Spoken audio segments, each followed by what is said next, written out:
नमस्कार दोस्तों, स्वागत है आप सभी का आज के मुख्य समाचार के इस वीडियो में। जी हां दोस्तों, मोदी सरकार की तरफ से बड़ी और महत्वपूर्ण खबर की अपडेट निकल कर आ रही है, जिसकी सटीक जानकारी हम आपको इस वीडियो में देंगे। बस आप इस वीडियो के साथ अंत तक बने रहें। लेकिन उससे पहले आपसे एक छोटी सी रिक्वेस्ट है कि मुझे इस वीडियो को बनाने में बहुत मेहनत लगती है, तो इस मेहनत के लिए इस वीडियो पर एक लाइक जरूर कीजिएगा। साथ ही वीडियो के नीचे दिए गए इस लाल बटन को दबाकर चैनल को सब्सक्राइब कीजिए और इस घंटी को भी दबाइए, ताकि आपको दिन भर की बड़ी खबरों की जानकारी लगातार मिलती रहे। तो चलिए दोस्तों, एक एक करके सभी बड़ी खबरों के बारे में जान लेते हैं। तो दोस्तों, आज की पहली बड़ी खबर की अपडेट की बात करें तो आत्मनिर्भर भारत से चीन में हड़कंप लोहा मान रही है दुनिया। जी हाँ, कोरोना महामारी के इस दौर में भारत ने खुद को आत्मनिर्भर बनाने के लिए एक मजबूत कदम उठाया है। देश के वैज्ञानिकों से लेकर आज लोगों ने भी बढ़ चढ़कर इस आत्मनिर्भर भारत का समर्थन किया है। इससे खासकर चीन में हड़कंप मचा हुआ है।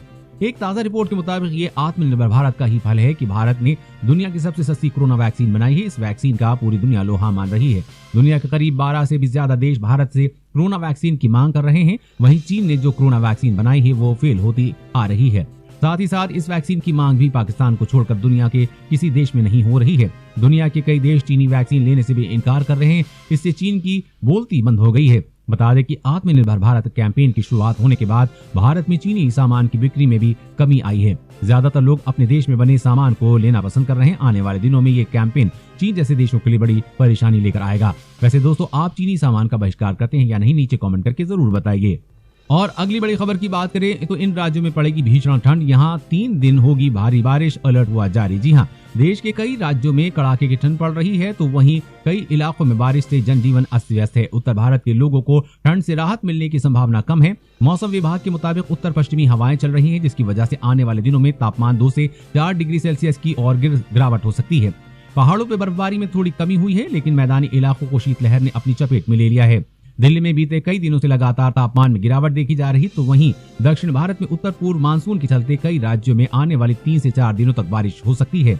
मौसम विभाग ने बताया है कि पश्चिमी हिमालयी क्षेत्रों में मैदानी इलाकों में उत्तर पश्चिमी हवाएं चलने के कारण उत्तर भारत में तापमान और भी गिर गया है। दिल्ली में न्यूनतम तापमान में लगातार गिरावट हो रही है। उत्तर प्रदेश, पंजाब, हरियाणा, चंडीगढ़, दिल्ली, बिहार, उप हिमालय, पश्चिम बंगाल, असम और त्रिपुरा में घना कोहरा पड़ रहा है। मौसम विभाग ने बताया कि इन इलाकों में अगले 3 से 4 दिनों तक कोहरा पड़ सकता है।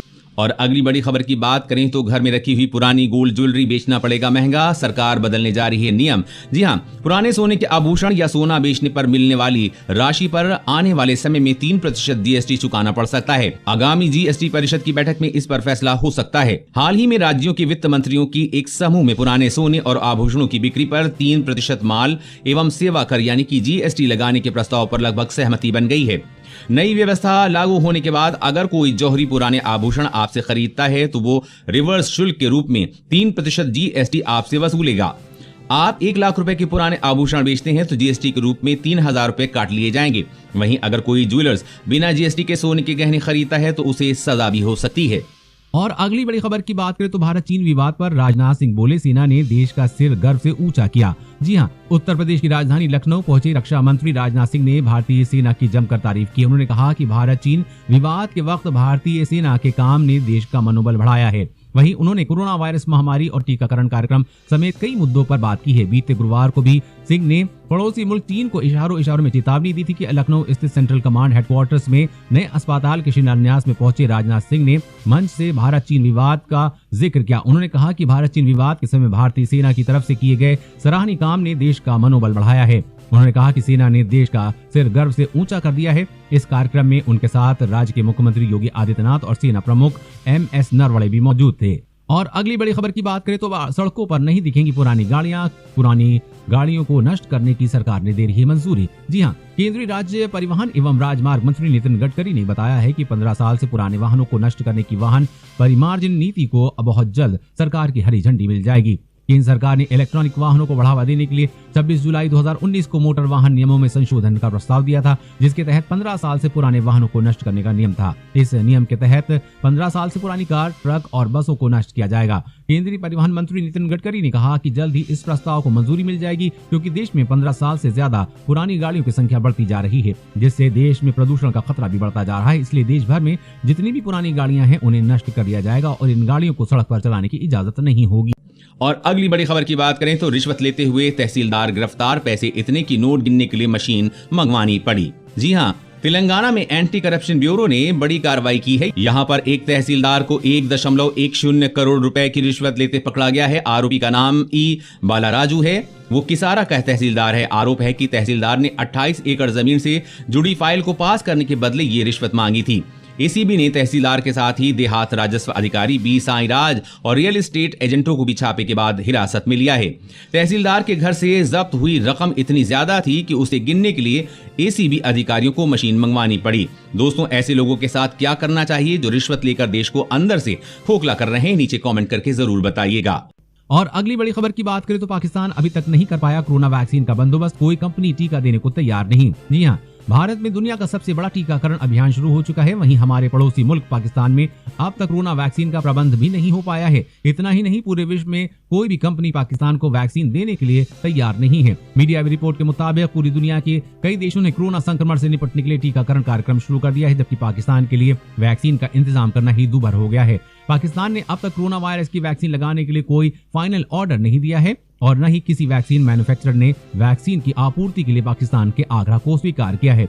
बता दें कि पाकिस्तान बुरी तरह से कर्ज में डूबा हुआ है और उसकी आर्थिक स्थिति भी बहुत खस्ता हाल है। इसीलिए दुनिया की कोई भी कंपनी पाकिस्तान के साथ डील नहीं करना चाहती। ऐसे में अपनी आवाम के लिए वैक्सीन का प्रबंध करना पाकिस्तान के लिए पहाड़ तोड़ने जैसा है। और अगली बड़ी खबर की बात करें तो ये है भगवान शिव का रहस्यमयी मंदिर दर्शन देकर समुद्र में हो जाता है गायब। जी हाँ, गुजरात के बड़ोदरा में भगवान शिव का एक ऐसा मंदिर है जो देखते ही देखते गायब हो जाता है और फिर अचानक ही दोबारा दिखने लगता है। दरअसल इस मंदिर की इसी खूबी के कारण ये दुनिया भर में प्रसिद्ध है। भगवान शिव के भक्त इस घटना को अपनी आंखों से देखने के लिए दूर दूर से दौड़े चले आते हैं। इस मंदिर का नाम स्तंभेश्वर महादेव मंदिर है और ये समुद्र स्थित है। पौराणिक कथा के अनुसार इस मंदिर का निर्माण अपने तपोबल से भगवान शिव के पुत्र कार्तिकेय ने किया था। इस मंदिर का ओझल हो जाना कोई चमत्कार नहीं बल्कि एक प्राकृतिक घटना का परिणाम है। दरअसल दिन में कम से कम 2 बार समुद्र का जल स्तर इतना बढ़ जाता है कि मंदिर पूरी तरह से समुद्र में डूब जाता है। फिर कुछ ही पलों में समुद्र का जल स्तर घटने लगता है और मंदिर फिर से नजर आने लगता है। ये घटना हर रोज सुबह और शाम के समय घटती है। श्रद्धालु इस घटना को समुद्र द्वारा शिव की अभिषेक करना कहते हैं। भक्त दूर दूर से इस नजारे को देखने के लिए आते हैं। और अगली बड़ी खबर की बात करें तो अब केंद्र सरकार की इस योजना के तहत बुजुर्गों को हर माह मिलेंगे 5,000 रुपए। जी हाँ, अगर आपके घर में भी हैं बुजुर्ग तो सरकार की अटल पेंशन योजना में निवेश कर सकते हैं। ये योजना प्राइवेट नौकरी करने वालों के लिए भी काफी फायदेमंद साबित हो सकती है, क्योंकि उन्हें नौकरी के बाद पेंशन नहीं मिलती है और सरकार की ये योजना हर महीने पेंशन की गारंटी देती है। बता दें कि केंद्र सरकार की इस योजना के तहत सरकार 1,000 से 5,000 रुपए महीना पेंशन के रूप में देती है। इस योजना के तहत केंद्र सरकार आजीवन 5,000 रुपए महीना या 60,000 रुपए सालाना पेंशन की गारंटी देती है। आप मौजूदा नियमों के अनुसार यदि 18 साल की उम्र में योजना से अधिकतम 5,000 रुपए मंथली पेंशन के लिए जुड़ते हैं तो आपको हर महीने 210 रुपए देने होंगे। इसके बदले में 60 साल के बाद से आपको आजीवन प्रत्येक माह 5,000 रुपए महीना पेंशन मिलती रहेगी। और अगली बड़ी खबर की बात करें तो चीन में आइसक्रीम तक पहुंचा कोरोना वायरस, 3 सैंपल पॉजिटिव मिले। जी हाँ, दुनिया भर में इंसानों के बीच फैल रहा कोरोना वायरस अब आइसक्रीम तक भी पहुंच गया है। जी हाँ, आपने एकदम सही सुना, मामला उत्तरी चीन का है। यहाँ महामारी के खिलाफ काम कर रहे अधिकारियों की 3 आइसक्रीम के सैंपल में कोरोना संक्रमण मिला है। अब प्रशासन उन लोगों की तलाश कर रहा है जो इन आइसक्रीम के संपर्क में आए थे। अब संक्रमण की वजह से कंपनी को 2089 आइसक्रीम के डिब्बे नष्ट करने पड़े हैं। हालांकि अधिकारियों का मानना है कि करीब 4,836 आइसक्रीम के डिब्बे संक्रमित हुए हैं। अधिकारियों के मुताबिक संक्रमण का पता लगने तक आइसक्रीम के आधे से ज्यादा डिब्बे की बिक्री के लिए अलग अलग वेंडर्स को बांटे जा चुके थे। जिन प्रांतों में ये आइसक्रीम भेजी गई है वहां बाजार नियामकों को इसकी जानकारी दे दी गई है। जिन ग्राहकों ने ये आइसक्रीम खरीदी है उन्हें भी अपने स्वास्थ्य की जानकारी देने के लिए कहा गया है। अधिकारियों का मानना है कि कोरोना वायरस आइसक्रीम में इसलिए जीवित रह गया क्योंकि ये काफी ठंडी होती है। इसके मुताबिक किसी संक्रमित व्यक्ति से भी आइसक्रीम तक कोरोना पहुंचा है। और अगली बड़ी खबर की बात करें तो अब 1 नेशन 1 स्टैंडर्ड को लागू करने की तैयारी। अभी देश में 1 दर्जन मंत्रालय और विभाग तय करते हैं मानक। जी हाँ, 1 नेशन 1 राशन कार्ड के बाद अब सरकार 1 नेशन 1 स्टैंडर्ड को अमली जमा पहनाने की तैयारी कर रही है। उपभोक्ता मंत्रालय का कहना है कि पूरे देश में 1 नेशन 1 स्टैंडर्ड को लागू किया जाएगा। इसके लिए सभी संबंधित मंत्रालयों से चर्चा चल रही है। केंद्रीय उपभोक्ता मंत्री रामविलास पासवान ने कहा कि 1 नेशन 1 स्टैंडर्ड पर चर्चा चल रही है। इस संबंध में जल्द ही भारतीय मानक ब्यूरो के अधिकारियों के साथ बैठक करेंगे। मंत्रालय के एक वरिष्ठ अधिकारी ने कहा कि देश में मानक तैयार करने की जिम्मेदारी BIS की है, पर कोई दूसरे मंत्रालय भी अलग अलग वस्तुओं के लिए मानक तैयार करते हैं।